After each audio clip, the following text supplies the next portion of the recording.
हरिशनी एकादशीको राति चाहिँ हाम्रोमा यसरी भजन हुन्छ परडाइङ गाउँमा। यो चाहिँ डाइङ गाउँको शिवालय हो अनि यहाँनिर चाहिँ स्थानीय सबैजना भेला भएर भजन गाउनुहुन्छ।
नाइ भन्छ आइज न भाइ।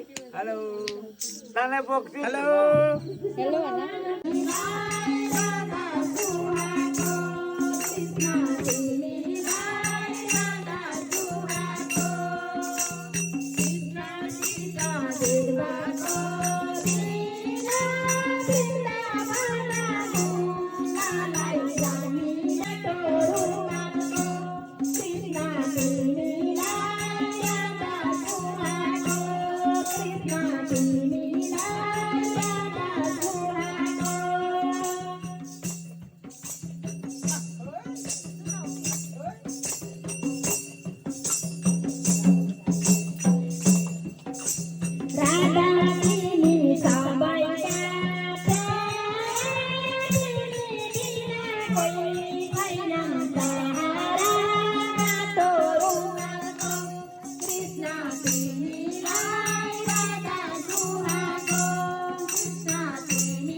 बोक्छु कसले काट्यो कपाल भाइ त्यस्तो।